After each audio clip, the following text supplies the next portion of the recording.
Hello, hello, hello. আশা করি ভালো আছেন। আমি সালমান আরিফ। তো আজকে আমরা ৫ টি লেসন শিখব।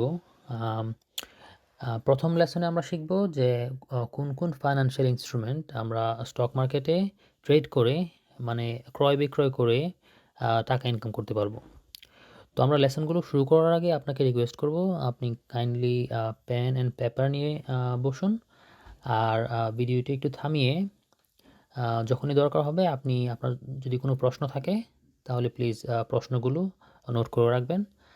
আর যদি আম, আম, এ- এ- আম, আপনি আপনি যে শিখতেছেন শিখার যে পয়েন্টগুলো কাইন্ডলি নোট করে রাখবেন, কারণ যেদিন আমাদের সেশন হবে ওই দিন আবার আপনাকে আমি জিজ্ঞেস করব এখান থেকে যে যেমন বন্ড বলতে কি কি বুঝলেন, বা ইটিএফ সম্বন্ধে কি বুঝলেন, এরকম জিজ্ঞেস করব, কারণ এতে আমাদের লার্নিং ফাস্ট হবে এবং পাকাপোক্ত হবে আর কি।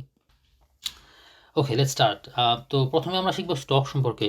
স্টক হচ্ছে আপনি যখন আম, একটা কোম্পানির মালিকানা কিনতেছেন। তো আম, আম, যেমন ধরেন অ্যাপল হচ্ছে প্রায় $2000 বিলিয়ন কোম্পানি। তো আপনি যদি আপনার কাছে মনে হচ্ছে যে না, Apple is a very good company, is very profitable company, you like all the products, you want to buy this business, কিন্তু পুরো কোম্পানি কিনতে আপনার $2000 বিলিয়ন লাগবে, এত টাকা তো আপনার কাছে নেই। ধরেন আপনার কাছে $10,000 আছে এখন, আপনি $10,000 অ্যাপল কিনবেন। তারপরেও কিন্তু আপনি অ্যাপলের মালিক, আপনি একটা ক্ষুদ্র অংশের মালিক, but you are a proud owner of a business now and a very good business. তো আপনি স্টক বা শেয়ার কেনার মাধ্যমে তিনভাবে টাকা ইনকাম করতে পারেন। লিখেন। নাম্বার ওয়ান, প্রথমটা হচ্ছে ক্যাপিটাল গেইন। তো ক্যাপিটাল গেইন হচ্ছে, ধরেন আপনি একটা স্টক 100 টাকা দিয়ে কিনলেন, ওইটা বেড়ে 200 টাকা হয়ে গেল। তো এই যে 100 টাকা বাড়লো, ওই প্রফিটটাই হচ্ছে আপনার ক্যাপিটাল গেইন। নাম্বার টু হচ্ছে আপনার ডিভিডেন্ড, যেটা হচ্ছে যে আপনি কোম্পানি যখন প্রফিট করে ওই প্রফিটের একটা অংশ ওরা প্রতি বছর তাদের শেয়ার হোল্ডারদের সাথে শেয়ার করে। যেহেতু প্রফিটটা ডিভাইড করে দেয়, এটাকে বলে ডিভিডেন্ড আর কি। তো ডিভিডেন্ড প্রাপ্তির মাধ্যমেও আপনি স্টক মার্কেট থেকে টাকা ইনকাম করতে পারতেছেন। এগুলো দুইটা। 3 নাম্বার হচ্ছে যে অপশন। তো এই লাস্টে দেখেন আছে ডেরিভেটিভসের আন্ডারে অপশন, ওয়ারেন্ট, সিএফডি। তো এই ডেরিভেটিভসগুলো হচ্ছে সবচেয়ে কমপ্লেক্স আর কমপ্লিকেটেড ফাইন্যান্সিয়াল ইনস্ট্রুমেন্ট। তো ওগুলো সম্পর্কে পরে আমরা আরও শিখবো। বাট প্রথমে আপাতত এতটুকু জানি যে অপশনের মাধ্যমে স্টকের দাম নামক, মানে নিচের দিকে যাক, উপরের দিকে যাক, আর সাইডওয়েজ যাক, doesn't matter, you still can make money. আচ্ছা আচ্ছা, আমার আমি আরেকটা জিনিস অ্যাড করি এখানে। লেটস সে আমরা চারভাবে আসলে স্টক মার্কেট থেকে অনেকভাবে টাকা ইনকাম করা যায়। তো এই চারটা হচ্ছে মেইন আর কি। চারভাবে, প্রথমটা হচ্ছে আপনার ক্যাপিটাল গেইন, দ্বিতীয়টা হচ্ছে আপনার ডিভিডেন্ড, তৃতীয়টা হচ্ছে আপনার অপশন, আর চতুর্থটা হচ্ছে আপনার শর্ট সেলিং। মানে আপনি বায়ের বদলে কিনতেছেন, ইউ আর শর্টিং, এটাকে বলে you are shorting a stock. তো শর্টিংয়ের মাধ্যমেও আপনি টাকা ইনকাম করতে পারবেন। তো এইগুলো সম্পর্কে বিস্তারিত আমরা পরে জানবো, এখন শুধু যে বেসিকগুলি শিখতেছি আর কি। আচ্ছা, 2 নাম্বার আমরা শিখব বন্ড সম্পর্কে। তো বন্ড হচ্ছে অনেকটা লোনের মতো। যেমন ধরুন আপনি গাড়ি বা বাড়ির জন্য লোন নিছেন, প্রতি মাসে মাসে কিন্তু একটা ইন্টারেস্ট দিচ্ছেন। তো আপনি যখন একটা কোম্পানির বা একটা গভর্নমেন্টের বন্ড কিনেন, তার মানে হচ্ছে আপনি হয়ে যান লোন দাতা। তার মানে ওই কোম্পানিকে আপনি লোন দিচ্ছেন একটা ফিক্সড রেটে। তো 5 বা 10% একটা ওটা বলে ইল্ড ওরা। তো ওই 5 বা 10% ইল্ডে বাৎসরিক আপনি বন্ড কিনতেছেন, তার মানে একটা ফিক্সড রেটে আপনি টাকা পেয়ে যাবেন। বন্ডের সবচেয়ে বড় যে সুবিধা হচ্ছে যে যখন কোনো কোম্পানি দেউলিয়া হয়ে যায়, তখন যারা বন্ড কিনছে ওই বন্ড হোল্ডাররা সবার আগে টাকা পায়, তারপরে পায় কোম্পানির মালিক, এবং সবার লাস্টে গিয়ে পায় আপনার ওই যারা শেয়ার হোল্ডার, যারা শেয়ার কিনছে তারা। তো এদিক থেকে বলা হয় বন্ড হচ্ছে সেফার। বন্ডকে বলা হয় বন্ড হচ্ছে safer investment then stock. But বন্ডের অসুবিধা হচ্ছে যে বন্ডের রিটার্ন খুব কম আসে। যেমন ধরুন বন্ডের রিটার্ন আসবে 5 to 10%, আর স্টকের রিটার্ন দাঁড়ান দেখাই। আপনি যদি স্টক কিনেন, যেমন ধরুন এটা হচ্ছে আমার কোম্পানির অ্যাকাউন্ট। তো এখানে আমরা রিয়েল পোর্টফোলিওতে যাই, গিয়ে আমরা পোর্টফোলিওতে গিয়ে দেখি যে টেসলা, ধরেন টেসলাতে আমরা ক্লিক করলাম, ক্লিক করে এই যে 92% রিটার্ন আসছে, ওখানে ক্লিক করলাম। তো দেখেন ডান পাশে আছে ডেট, কবে কিনছি, অক্টোবর 21st of অক্টোবর, আর আজকে হচ্ছে 12th of জানুয়ারি। সো মানে দুই আড়াই মাস আর কি, দুই আড়াই মাস প্রায় প্রায় 90% ওভার 90% রিটার্ন আসছে, যেটা বন্ডে কখনো কল্পনা করা যায় না। পুরা বছরে আসে আপনার 5% or 7%। তো স্টকে যেমন বেশি রিটার্নের কারণে, মানে আমি কখনো বন্ড কিনি না, because I don't have a lot of money. I prefer buying stock. এটা তাড়াতাড়ি রিটার্ন দেয় আর কি। বাট বন্ড কিনে তারাই, যাদের ধরুন অনেক অনেক অনেক টাকা আছে, বিলিয়ন বিলিয়ন ডলার আছে, তারা সব টাকা স্টকে রিস্ক নিতে চায় না। কারণ স্টকে যেমন অনেক টাকা ইনকামের অপরচুনিটি কুইকলি থাকে, আবার এরকম কুইকলি টাকা লসের সম্ভাবনা থাকে। তো যাদের কাছে মিলিয়ন মিলিয়ন বা বিলিয়ন বিলিয়ন ডলার থাকে, তারা হয়তো বা 15-20% of their money they keep in bonds, safe গ্রোথের জন্য আর কি। আচ্ছা, কোনো প্রশ্ন থাকলে প্লিজ লিখে রাখেন, যখন আমরা সেশন করব তখন আমরা এই নিয়ে আরও ডিসকাস করব। 3 নাম্বার হচ্ছে ইটিএফ, যেটার মানে হচ্ছে এক্সচেঞ্জ ট্রেডেড ফান্ড। আচ্ছা, একটা জিনিস বলে নেই, এই যে থিওরিগুলো বা যেগুলো আমরা শিখতেছি এখন, ওগুলো কিন্তু মেইন সারাংশগুলো বা একদম মেইন থিমগুলো শিখতেছি। মানে এই সবগুলো সম্পর্কে বিস্তারিত আপনি অনলাইনে পাবেন, বাট অনলাইনে হচ্ছে ইনফরমেশনগুলো ছড়ানো ছিটানো, মানে অনেক কিছু নিয়ে কথা বলা। তো এই সবগুলো ইনফরমেশন একসাথে পাওয়া পাওয়া বা আপনাকে দেওয়াটাই কিন্তু আমার গোল এখানে। তো যে ইনফরমেশনগুলো আপনার ইমিডিয়েটলি দরকার হবে, আপনি যখন স্টক মার্কেটে ট্রেড শুরু করবেন, তখন ইমিডিয়েটলি যে ইনফরমেশনগুলো দরকার হবে, আমরা শুধু ওগুলো আগে শিখব। তারপরে আমরা আস্তে আস্তে মানে ইম্পর্টেন্সের ভিত্তিতে বাকিগুলো আস্তে আস্তে শিখব। আচ্ছা, শিখতেছিলাম ইটিএফ, যেটা হচ্ছে এক্সচেঞ্জ ট্রেডেড ফান্ড, যেটা হচ্ছে আপনার অনেকগুলো কোম্পানির সমন্বিতভাবে একটা ফান্ড এই ফান্ডগুলো হয়। তো উদাহরণ হিসেবে বলবো যে, যেমন ধরুন আপনি যদি একটা কোম্পানি কিনেন, ধরুন আপনি best of the best company in the world, Apple, most profitable company, আপনি কিনলেন যে না, আপনি $10,000 ইনভেস্ট করবেন, পুরো টাকাটাই আপনি অ্যাপলে ইনভেস্ট করলেন।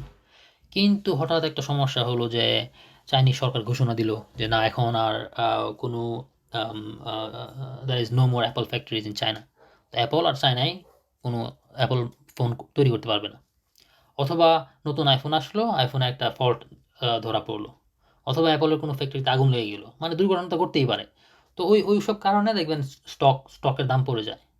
ধুম করে স্টকের দাম 100 টাকা থেকে পড়ে 40 টাকা হয়ে গেল বা 50 টাকা হয়ে গেল। আপনারও কিন্তু $10,000 ইনভেস্টমেন্ট হাফ হয়ে গেছে এখানে, বা 40% নেমে গেছে। তো আপনি যখন একটা ইটিএফ কিনেন, আপনি এই রিস্কটা থাকে না, কারণ আপনি একবারে 100 বা 500 কোম্পানিতে ইনভেস্ট করতেছেন। এতে করে হয় কি, আপনার টাকাটা অটোমেটিক ডাইভার্সিফিকেশন হয়ে যাচ্ছে। সো আপনাকে উদাহরণ দিই, যেমন ধরেন আমার একটা প্রিয় ইটিএফ হচ্ছে আর্কের ইটিএফ। তো আপনি ইয়াহু ফাইন্যান্স যাবেন, গিয়ে আপনি যে কোনো ইটিএফ বা কোম্পানির নাম লিখলে আপনি সব ইনফরমেশন পাবেন এখানে। তো গেলাম আর্ককে, ক্লিক করলাম। আপনি এখানে এসে আপনি হোল্ডিংসে ক্লিক করবেন। হোল্ডিংসে ক্লিক করলে নিচে দেখবেন লেখা আছে আপনার কোন কোন কোম্পানি নিয়ে এই ইটিএফ গঠিত হয়েছে। এই যে টেসলা হচ্ছে প্রায় 10%, রোকো 6%, এনভিটিএ 7%। তো মোটামুটি এখানে টপ 10 কোম্পানি আছে, বাট এই ইটিএফটা হয়তো বা 50টা অথবা 100 কোম্পানি নিয়ে গঠিত। তো ইটিএফে ইনভেস্ট করার এটি হচ্ছে আপনার সুবিধা, যে আপনি $10,000 ইনভেস্ট করবেন, আপনার পুরো $10,000 এক কোম্পানিতে ইনভেস্ট না হয়ে আপনার 100 অথবা 200 অথবা 500 কোম্পানিতে ইনভেস্ট হচ্ছে। তো ওখান থেকে যদি একটা বা 5টা কোম্পানি দেউলিয়া হয়ে যায়, বা 10টা কোম্পানি খারাপ পারফর্ম করে, এত কিন্তু আপনার খুব একটা আসা যায় না, কারণ বাকি যে 90-95% কোম্পানি, ওগুলো কিন্তু ঠিকই ভালো পারফর্ম করতেছে। আচ্ছা, এই গেল 3। 4 নম্বরে আমরা শিখব ইনডিসিস, এইটা। তো ইনডিসিস হচ্ছে অনেকটা আপনি যখন পুরো একটা মার্কেটের উপর ইনভেস্ট করতেছেন, যেমন ওরা বলে অস্ট্রেলিয়া 200, বা হংকং 50, লন্ডন 100, অথবা S&P 500। ওগুলোর উপর যখন আপনি $1,000 বা $10,000 ইনভেস্ট করেন বা ট্রেড করেন, ওটাকে বলে ইন্ডিসেসের উপর, পুরো মার্কেটের উপর ট্রেড করা আর কি। আচ্ছা, পরে আসতেছে আমাদের কমোডিটিস। কমোডিটিস এর মেইনলি 2 ধরনের হয়। আপনি লিখতেছেন তো? লেখাটা কিন্তু জরুরি, কারণ আমি কিন্তু প্রশ্ন জিজ্ঞেস করব। কমোডিটিস 2 ধরনের হয়। 1 নাম্বার হচ্ছে হার্ড কমোডিটিস, 2 নাম্বার হচ্ছে সফট কমোডিটিস। তো হার্ড কমোডিটিস এর আন্ডারে আছে আপনার, যেমন ধরেন gold, silver, cotton, sorry no, gold, silver, copper, titanium, platinum, এগুলো আর কি। আর সফটের মধ্যে আছে আপনার কটন, সুগার, তারপর সরি কফি। তো আসলে চাল ডাল থেকে নিয়ে আপনি এখন গরু ছাগল পর্যন্ত আপনি কেনাবেচা করতে পারবেন স্টক মার্কেটে। মানে এতটাই কনভিনিয়েন্ট অনলাইন ব্রোকাররা এখন। আচ্ছা, তো কমোডিটিসের যে স্টোরি, এটা কিন্তু আজকে নতুন না। আপনি যদি প্রায় 2-2.5 হাজার বছরের আগের কথা চিন্তা করেন, রোমান টাইমে, তখনও কিন্তু কমোডিটি ট্রেড চালু ছিল। আপনার ইজিপ্ট থেকে ওরা উইট রোমেনে যেত। তারপর বিভিন্ন ধরনের মিট ট্রেড হইতো। আমাদের নবীজের আমলেও দেখবেন আপনার এই যে উট, দুম্বা, এগুলোর মাংস প্লাস চামড়া, এগুলো আপনার ইউরোপে রপ্তানি হইতো। বাংলাদেশে দেখবেন রোজা মানে রমজানের আগে আর কি, অনেকে আপনার পেঁয়াজ, তেল, তারপর আলু, এগুলো স্টোর করে রাখে। বেগুন রমজানের সময় এগুলো বেশি দামে বিক্রি করে।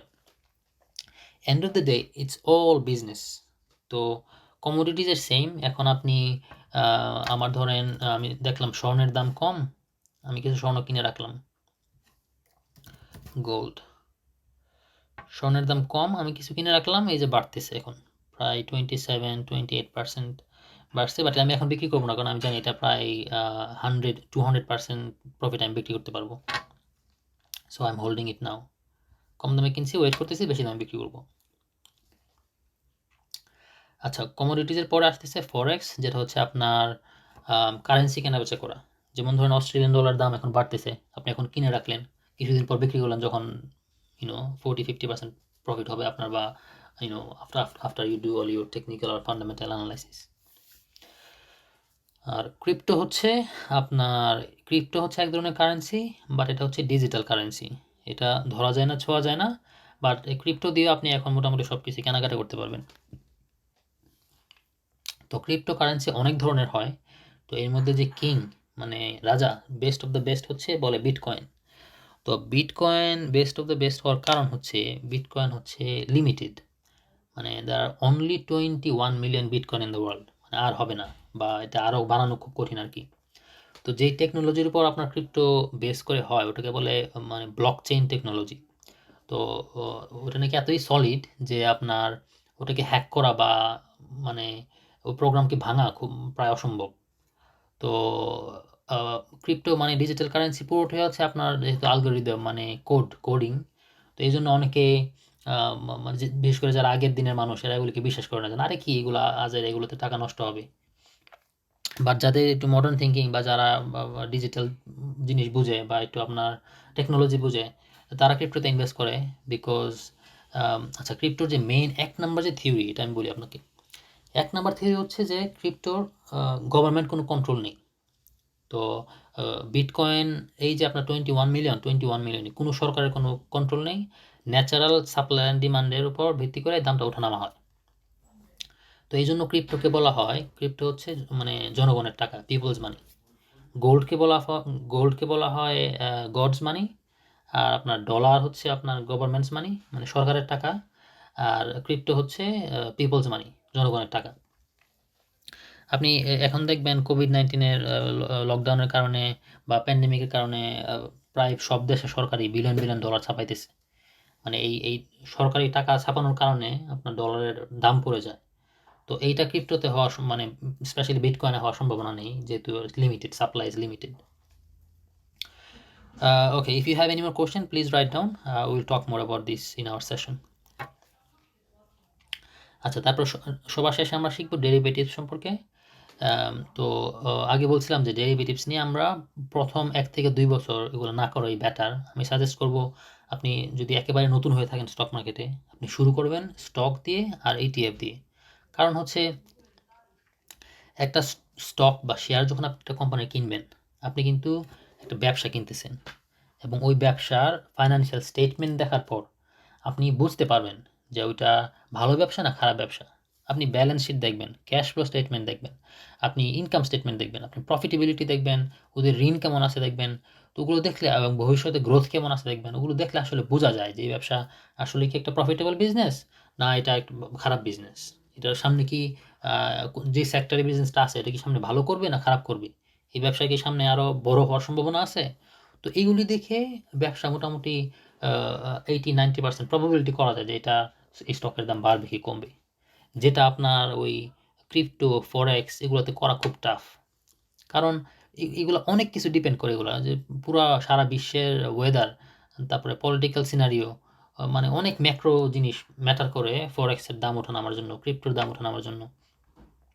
আর এই যে অপশন ওয়ারেন্ট সিএফডি এগুলো হচ্ছে হাইলি লেভারেজড। তো এই কারণে এগুলোতে রিস্ক অনেক বেশি। শুরুর দিকে যেহেতু লস হওয়ার সম্ভাবনা বেশি থাকে, এই জন্য আমি বলবো যে ডেরিভেটিভসে না যাওয়াই ভালো। 1-2 বছর পর একটা এক্সপিরিয়েন্স হইলে, when you can prove yourself that you understand the stock market now and you consistently are making money, then you can start learning about option warrants and CFDs and slowly start trading, I guess. আচ্ছা, তারপরে basic কিছু জিনিস জেনে রাখা উচিত। আমি বেসিকগুলি বলি এখন আপনাকে। তো অপশন সম্পর্কে শুধু 3টা জিনিস মনে রাখবেন। 1 নাম্বার হচ্ছে যে আপনি অল্প টাকায় অনেক টাকা কন্ট্রোল করতে পারবেন। যেমন ধরেন একটা মাইক্রোসফটের স্টকের দাম আজকে $200, আর আপনার কাছে যেই $10,000 আছে, আপনি $10,000 দিয়ে মাইক্রোসফটের ধরেন 100 স্টক কিনতে পারবেন। 100 নাকি? আচ্ছা, আরও সহজ উদাহরণ দিই। আপনার কাছে $1,000 আছে, $1,000 দিয়ে মাইক্রোসফটের আপনি 5টা স্টক কিনতে পারবেন, যেহেতু প্রত্যেকটা স্টকের দাম $200। আর মাইক্রোসফটের এক একটা অপশনের দাম ধরেন $2। তো এখন আপনি আপনার $1,000 দিয়ে 500 মাইক্রোসফট কিনতে পারতেছেন। তো যেহেতু পুরো জিনিসটাই লেভারেজ, তো এখানে অনেক টাকা লস হওয়ার সম্ভাবনা থাকে, আবার অনেক টাকা প্রফিট হওয়ার সম্ভাবনা থাকে। এটা হচ্ছে 1 নাম্বার। 2 নাম্বার হচ্ছে যে অপশন অনেকটা ইন্স্যুরেন্সের মতো কাজ করে। যেমন ধরেন অপশন, যখন আপনি একটা ইন্স্যুরেন্স কিনেন তখন কিন্তু একটা প্রিমিয়াম দেন আপনি প্রতি মাসে মাসে ওই গাড়ির ইন্স্যুরেন্স কোম্পানি বা বাড়ির ইন্স্যুরেন্স কোম্পানিকে। তো অপশন বিক্রির মাধ্যমে আপনি হয়ে যাবেন ইন্স্যুরেন্স কোম্পানি এবং প্রতি মাসে মাসে একটা মানে ফিক্সড অ্যামাউন্ট কালেক্ট করতে পারবেন অপশন বিক্রির মাধ্যমে। এটা হচ্ছে 2 নাম্বার।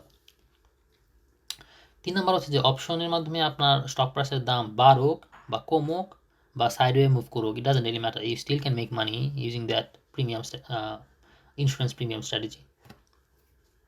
আচ্ছা, আমরা আরও শিখবো অপশন সম্পর্কে, বাট পরে আস্তে আস্তে। ওয়ারেন্টের জিনিসটা সংক্ষেপে বলি। ওয়ারেন্ট হচ্ছে ডিরেক্টলি কোম্পানি থেকে কিনতে হয়। তো একটা জিনিস চিন্তা করেন, একটা কোম্পানি কেন স্টক বিক্রি করে? কারণ দে ওয়ান্ট টু রেজ মানি, তাদের টাকা দরকার আরও। তারা ব্যাংক থেকে আর টাকা পাচ্ছে না বা অন্য কোনো কোথাও থেকে ক্যাপিটাল রেজ করতে পারতেছে না, তখন স্টক বিক্রি করে সাধারণ পাবলিকের কাছ থেকে টাকা নেয়। তো ওয়ারেন্ট হচ্ছে সেম, তারা আবার ওয়ারেন্ট হচ্ছে আরেকটা মাধ্যম আর কি, আরেকটা মাধ্যমে তারা পাবলিকের কাছ থেকে টাকা নেয়। বাট স্টক যেমন আপনার একজনের থেকে আরেকজনে কিনতে পারে, ওয়ারেন্ট এরকম করা যায় না। ওয়ারেন্ট সরাসরি কিনতে হয় আপনার কোম্পানির কাছ থেকে। আর ওয়ারেন্ট হচ্ছে অপশনের মতো লেভারেজড আর কি, যে অনেক লস হওয়ার সম্ভাবনা থাকে আবার অনেক লাভ হওয়ার সম্ভাবনা থাকে। আচ্ছা, সিএফডির কাহিনী অনেকটা সেম। সিএফডি হচ্ছে কন্ট্রাক্ট ফর ডিফারেন্স। এটা অনেকটা ধরেন আপনি অ্যাকচুয়াল স্টক কিনতেছেন না, বাট মেইনলি যে কোম্পানি আপনি কিনবেন ওই কোম্পানির প্রাইসের উপর একটা বেটিং করতেছেন আর কি। বাট সিএফডিটা লেভারেজ, মানে হচ্ছে আপনার কাছে ধরুন আছে $100, আপনি 5 গুণ টাকা ধার নিলেন আপনার ব্রোকারের কাছ থেকে। তার মানে হচ্ছে আপনার যখন লাভ হবে 5 গুণ লাভ হবে, আবার যখন লস হবে তখন আবার 5 গুণ লস হবে। এই হচ্ছে in a nutshell all the instrument. Again, please write down all the questions you have. We will talk more in our session. আচ্ছা, লেসন 2তে আমরা শিখবো এই যে আমরা এই ইনস্ট্রুমেন্টগুলো পেলাম, এখন এই ইনস্ট্রুমেন্টগুলো আমরা কিনবো। আচ্ছা, আরেকটা জিনিস আমি দেখাইনি, সেটা হচ্ছে আপনি যখন আপনার ব্রোকারেজ প্ল্যাটফর্মে যাবেন, আপনি এই যে ট্রেড ট্রেড মার্কেটে ক্লিক করবেন, আচ্ছা দেখতেই পারতেছেন আপনি হয়তো ট্রেড মার্কেটে ক্লিক করবেন। ক্লিক করলে দেখবেন উপরে এরকম এই যে stock, ETF, crypto, indices, commodities, currency সবই আছে। আপনি যদি এখানে ইটিএফ কিনতে চান ইটিএফে ক্লিক করবেন, ক্লিক করে নিচে দেখবেন ইটিএফ সব আছে এখানে। এবং এই যে কোনো একটা ইটিএফ সম্পর্কে আরও বিস্তারিত জানতে চাইলে আপনি ইয়াহু ফাইন্যান্সে যাবেন। ধরুন আপনি যে কে জানতে চাচ্ছেন এটা কি, আপনি যদি ইয়াহু ফাইন্যান্সে যান, গিয়ে লিখেন কে, এই যে চলে আসছে আইশিয়ার কোর কনজারভেটিভ অ্যালোকেশন ইটিএফ। আচ্ছা এখন আমি হোল্ডিংসে গেলে দেখতে পারবো এই ইটিএফের আন্ডারে কোন কোন কোম্পানি আছে। তো এই ইটিএফের আন্ডারে মোটামুটি সব সেক্টরই আছে, basic material, consumer, cyclical, financial, real estate, মানে একটা মিক্সড ইটিএফ আর কি। আর এই কোম্পানি আছে, অ্যাপল আছে প্রায় 1% মতো, মাইক্রোসফট 0.81%, কিছু বন্ড আছে এর মধ্যে। যাই হোক, এভাবে আপনি ইনফরমেশন বের করতে পারেন আর কি। আচ্ছা বলতেছিলাম যে লেসন 2তে যে কেন আমরা ইনভেস্ট করব, একটা সলিড গোল থাকতে হবে। আপনার যদি সলিড গোল না থাকে যে কেন ইনভেস্ট করবেন এবং ইনভেস্ট করে যে টাকাটা আসবে ওই টাকাটা দিয়ে কী করবেন, সলিড গোল আগে থেকে না থাকলে মার্কেটে সাকসেসফুল হওয়া যায়। আচ্ছা, তো এই হচ্ছে যে 7টা সলিড কারণ আমি পেলাম, যে 7টা কারণে ইনভেস্ট করা উচিত। প্রথমটা হচ্ছে 1.1, প্রথমটা হচ্ছে যে অনেকে আর্লি রিটায়ার করতে চায়। অনেকে সারা জীবন আপনার 70-80 বছর পর্যন্ত কাজ করতে চায় না, they want to retire by 40 or 50। তো স্টক মার্কেটে যদি আপনার এনাফ টাকা থাকে তো easily you don't have to work. I mean I was showing you this account here, এটা হচ্ছে আমার প্রাইভেট অ্যাকাউন্ট। তো এখানে আমি দেখাচ্ছিলাম যে 2020-তে পোর্টফোলিও যদি হিস্ট্রিতে যাই আমরা, 2020-তে প্রতি সপ্তাহে পার উইক আমার টার্গেট ছিল 5 to 1000 and I have done it. So প্রতি সপ্তাহে আমি অ্যাকাউন্ট থেকে প্রায় $1000 তুলছি। এই সপ্তাহে আসছে প্রায় $1700। তো এটা অত বড় অ্যাকাউন্ট না, $25,000 অ্যাকাউন্টে যদি আপনি সপ্তাহে 500 থেকে $1000 তুলতে পারেন, তা আপনার যদি একটা $1,00,000 অ্যাকাউন্ট থাকে বা $1,000,000 অ্যাকাউন্ট থাকে, I mean why you have to work? You don't need work. I mean, if you have a million dollar account in stock market, you can easily, bring I don't know, 5,000, even $10,000 a week. So you don't need to work. You can retire. আচ্ছা 1.2 হচ্ছে setting up your business. তো অনেকে invest করে তাদের ব্যবসা set up করার জন্য, এবং রবার্ট কিওসাকি বলে যে business is should be one of your main asset, one of the 4 asset class. আর বিজনেসের অনেক বেনিফিটও আছে, আপনার ট্যাক্স বেনিফিটস প্লাস অন্যান্য বেনিফিট যেগুলো নিয়ে আমরা পরে আলাপ করবো। Why you should set up a business rather than working for money or working for someone else. আচ্ছা 1.3তে আমরা শিখবো যে অনেকে ইনভেস্ট করে তাদের মর্গেজ আগে দেওয়ার জন্য। অনেকে 25-30 ইয়ার্স পর্যন্ত ওয়েট করতে চায় না মর্গেজ দেওয়ার জন্য। 1.4 হচ্ছে যেটা আমি চাই, আই ওয়ান্ট ফ্রি টাইম। তো স্টক মার্কেটে যদি আপনি এনাফ ইনভেস্ট থাকে এবং আমার যদি প্যাসিভ ইনকাম আসতে থাকে ওখান থেকে, then I will have lot more free time, then I can write a book or make a movie or I can travel the world. That's what I want to do. সারা বিশ্ব ঘুরে বেড়াতে চাই, বিভিন্ন মজার মজার খাবার খেতে চাই। তো ওইটা তো it's only possible if if I can make enough money, enough passive income I should say. কোথায় জানি শুনছিলাম যে এরকম কেউ কারো কাছে যদি অনেক অনেক টাকা থাকে তাহলে কিন্তু সে রিচ না, সে ধনী না। ধনী হচ্ছে সে তার যার কাছে অনেক সময় থাকে। তো only money is not enough. If you have money at the same time, if you have time, only then you are financially free. অনেকের কাছে বিলিয়ন ডলার আছে, but they don't have time to enjoy those money. So it's important to have money, but at the same time you need to have a lot of free time, and you can have a lot of free time by having passive income. আর আমি truly believe করি যে stock market investment can be a solid second source of income or passive income. এই প্রসঙ্গে আসলাম, এটা হচ্ছে 1.7, যেটা অনেকে invest করে to supplement their primary source of income. তো আপনি যদি একটা জব করেন 9টা-5টা, আপনার হাতে এত সময় নেই। আমি প্রায়ই বলি যে you should never rely on one source of income. You should at least have minimum of 3 sources of income. কারণ একটা যদি নষ্ট হয়ে যায় বা মানে জব চলে যায় তখন কি করবেন? Then you can rely on other two income. এই যে এরকম কোভিড-19 কারণে অনেকে জব হারাইছে, কিন্তু অনেক খারাপ অবস্থায় আছে। তো এরকম 2টা-3টা ইনকাম সোর্স থাকলে 2টা-3টা কি, এখন যে সময়, এখন ওই যে আপনার বেশিরভাগ বিজনেস চলে আসছে online, plus there are lot of way you can make money online now, so that should be lot more than 3 sources of income. আচ্ছা, 1.6 আমরা ফেলে আসছি। 1.6-এ হচ্ছে যে সরি, অনেকে ইনভেস্ট করে ক্যাপিটাল গ্রোথ, ইনফ্লেশন থেকে বাঁচার জন্য আর কি, যে they want capital growth to build their wealth over time and protect themselves against inflation. তো আপনি যদি আপনার কাছে $5 মিলিয়ন থাকে, আপনি যদি ব্যাংকে ফেলে রাখেন, ওইটা 0.5% বা 1% ইন্টারেস্ট পেলে ওটার উপর ট্যাক্স দিতে হবে। আর আরেক ব্যাপার হচ্ছে আপনি 1% ইন্টারেস্ট পাচ্ছেন, ও অন্যদিকে 3 থেকে 4% ইনফ্লেশন বাড়তেছে প্রতি বছর। তো ওই ইনফ্লেশনের কারণে আপনার টাকার মান যাচ্ছে উল্টো দিকে। 20-30 বছর পরে দেখা গেল $10 মিলিয়ন আপনার মান পড়ে হয়ে গেছে $6 মিলিয়ন।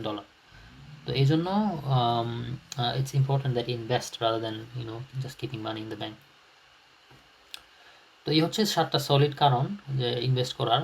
আর ভুল কারণগুলো নিচে দেওয়া আছে, বাট ভুল কারণগুলো বলার আগে যে এখানে এতটুকু জেনে নিই আমরা, যে আমাদেরকে ওই গোল সেট আপ করতে হবে যে আমাদের কত টাকা দরকার। যেমন ধরুন আমি গোল সেট আপ করে নিছি এই অ্যাকাউন্টে, যে অ্যাকাউন্টে আমার $25,000 দরকার এই বছর। I want to make $1,000, $500 every week from this account. তো এরকম গোল সেট করে নিলে যে আমার এত টাকা আমি চাই অ্যাকাউন্ট থেকে, এই হচ্ছে আমার স্ট্র্যাটেজি, এবং এত টাকা আমার দরকার, এবং আমি যখন প্রফিট পাই ওইটা দিয়ে আমি এটা করব। তো এই অ্যাকাউন্টে যে প্রফিট, এই সব প্রফিট আমি নিয়ে যাচ্ছি আমার ওই লং টার্ম বিজনেস ইনভেস্টমেন্ট অ্যাকাউন্টে। আর আমার তো আরও 4টা অ্যাকাউন্ট, তো এখন মোটামুটি সব অ্যাকাউন্টের প্রফিটে আমি শুধু প্রফিটগুলো নিয়ে আমি একটা অ্যাকাউন্ট করলাম আর কি, যেটা হয়তো আমি সারা জীবন রাখবো, কখন আপাতত তোলার ইচ্ছা নেই আর কি। আচ্ছা, দেখা যাক কি হয়। আচ্ছা, তো why not to start investing. তো ভুল কারণের মধ্যে যে ভুল মাইন্ডসেট, এই 3টা কারণ। অনেকে বন্ধু বান্ধবের সাথে ব্যাটিং করে যে না আমি দেখিস কাল পরশুর মধ্যে আমার এরকম $1,000 বা $5,000 বানিয়ে দিছি, মানে এরকম ব্যাট করে কখনো নামা উচিত না। অনেকে আবার কিছু লস হলে ফেসবুকে স্ট্যাটাস দেয়, আরে দোস্ত আমার তো এরকম লস হয়ে গেল, $500 লস হয়ে গেল কালকে। তো বন্ধুরা বলে চিন্তা করিস না, সমস্যা নাই, এই আজকে লস হয়েছে সমস্যা নেই, কালকে লাভ হবে। তো এরকম যে পিটি ফিল করা, তো এই এই এই এই ফিলটা কিন্তু অনেকটা অ্যাডিকটিভ। তো এরকম ফিল থেকে সে আবার যায় মানে আপনার ট্রেড বা ইনভেস্ট করার জন্য। তো এইগুলো হচ্ছে ভুল কারণ।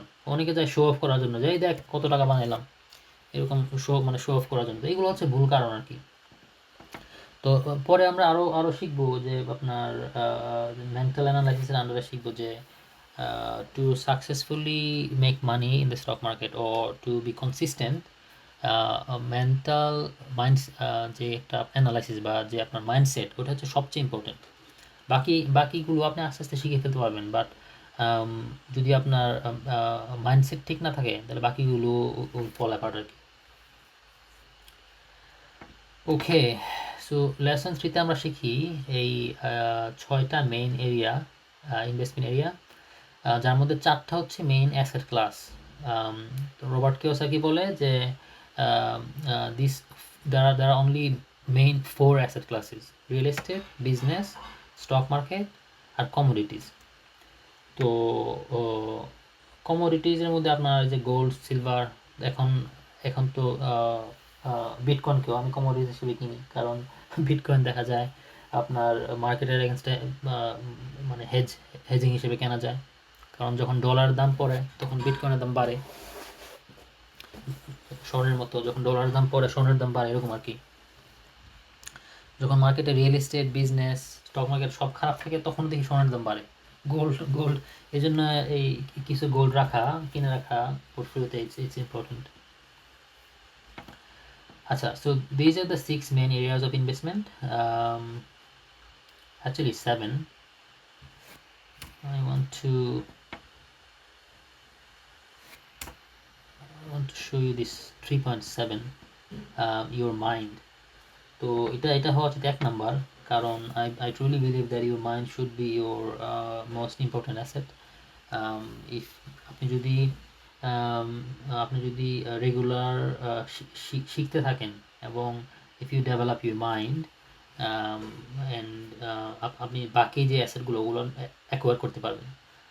But if you stop learning, and যদি enough education না থাকে তখন দেখা গেছে সম্পদ থাকলেও অনেকে হারায় ফেলে because they don't have enough education or information or knowledge. That's why it's very important that you never stop learning. Continuously you keep learning new things and keep developing your mind and get updated with all the new information.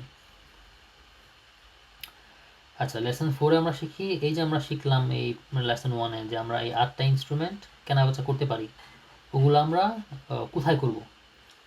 আপনি ধরেন আজকে grocery কিনতে যাবেন, কোথায় যাবেন? আপনি কোলসে যাবেন অথবা উলওয়ার্থে যাবেন। তো সেম এই ইনস্ট্রুমেন্টগুলো কিন্তু আপনাকে মার্কেটে যেতে হবে। ওই মার্কেটগুলোর নামই হচ্ছে এরকম, যে নাসদাক, new York stock exchange, Hong Kong stock exchange. তো এই মার্কেটগুলো থেকে আপনি সরাসরি কিনতে পারবেন না, আপনাকে ব্রোকার ইউজ করতে হবে। তো এই ব্রোকার সম্পর্কে বলবো যে আমাদের অস্ট্রেলিয়ায় ব্রোকার অপশন একটু কম। যদি আমেরিকা ইউকেতে হয়তো ওনাদের মানে শত শত অপশন আর কি। আমাদের অপশনের মধ্যে প্রথমে আছে আমাদের ব্যাঙ্কগুলো, কিন্তু ব্যাংকে অনেক চার্জ করে, এই জন্য আমি খুবই ডিসলাইক করি ওদের। ধরেন আপনি আমি স্টক কিনি ধাপে ধাপে। ধরেন এখানে আমি টেসলা কিনছি, দেখেন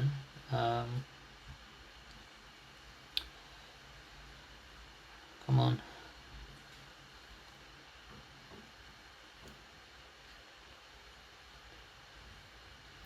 আচ্ছা এখানে দেখেন টেসলার পজিশনগুলো, যে এখানে কিনছি $100, এখানে কিনছি $100, এখানে কিনছি $100, কখনো একবারে কিনি না।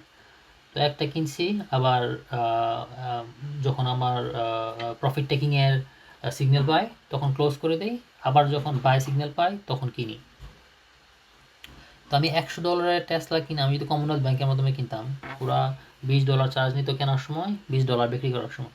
তো আমার যদি $40 চার্জ নিয়ে নেয়, মানে কি বলে $100 মধ্যে, তা আমার থাকবে কি? তো এই জন্য এই ব্যাঙ্কগুলোকে বলবো যে খুবই এক্সপেন্সিভ, সব ব্যাঙ্কই মোটামুটি এক্সপেন্সিভ। তো এই জন্য আমি এই ব্রোকার ইউজ করি। এটা হচ্ছে আপনার ইটোরো। তারপরে আরেকটা আমি ইউজ করি যেটার নাম হচ্ছে স্টেক। স্টেকটা হচ্ছে, দাঁড়ান দেখাই, এটা হচ্ছে স্টেক।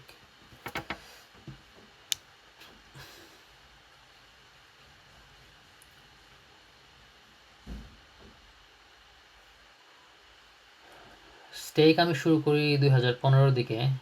আমার প্রথম ট্রেড ছিল $100, $10 করে আমি 10টা কোম্পানি কিনি। তো ওই অ্যাকাউন্ট এখন প্রায় $14,000 মতো হলো। এটাকে আবার আমি গত বছর মানে 2020-তে মানে কোম্পানির আন্ডারে নিয়ে আসছি। এটাও এখন আমার কোম্পানির আন্ডারে, ওয়ান রুম কর্পোরেশন। আগে পার্সোনাল ইয়েতে ছিল।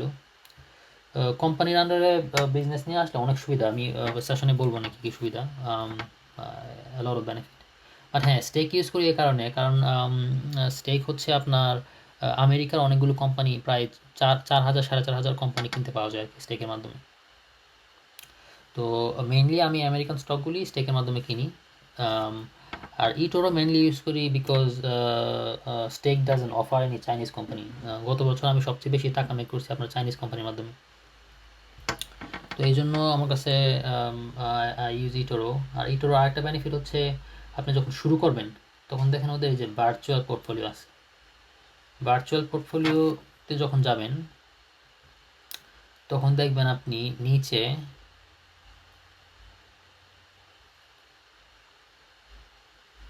নিচে ওরা $1,00,000 মতো দেয় একটা, মানে প্র্যাকটিস করার জন্য আর কি। তো ভার্চুয়াল পোর্টফোলিও দিয়ে আপনি কেনাবেচা করে ধরুন শিখতে পারবেন। আমি সবসময় বলি যে at least 3 months you should practice on virtual portfolio. আপনি যদি এখানে যেহেতু এই প্রাইসগুলো হচ্ছে মানে রিয়েল আর কি, একদম লাইভ প্রাইস মুভমেন্ট হচ্ছে, even it's a virtual account. তো আপনি যদি ভার্চুয়াল অ্যাকাউন্টে কেনাবেচা করে প্রফিট করতে পারেন তাহলে রিয়েল অ্যাকাউন্টও পারবেন। আর যদি ভার্চুয়াল অ্যাকাউন্টে আপনার লস হয়, তখন রিয়েল অ্যাকাউন্টে লস হবে। So I would highly suggest আপনি ভার্চুয়াল অ্যাকাউন্টে অ্যাকাউন্ট করে অ্যাটলিস্ট 2-3 মাস প্র্যাকটিস করে নিজেকে নিজে প্রমাণ করা উচিত। যদি আপনি if you can prove yourself that all of your strategies are working and you can consistently make money with these strategies, only then you should deposit fund. Deposit fund খুবই ইজি, উইথড্র ফান্ডও খুবই easy, আমি পরে দেখাই দেবো কীভাবে করা লাগে। Main thing is education. প্রথমে আপনাকে শিখতে হবে how you can make money and all the strategies. আচ্ছা, আজকে এই পর্যন্তই। আম, আম, যত প্রশ্ন আছে সব প্রশ্ন লিখে রাখেন। আমাদের যেদিন সেশন হবে ওই দিন আমরা আরও কথা বলবো এবং আরও কিছু জিনিস আমি দেখাবো ব্রোকারেজ অ্যাকাউন্টে। আশা করি আমাদের সেশন খুবই এডুকেশনাল এবং ফ্রুটফুল হবে।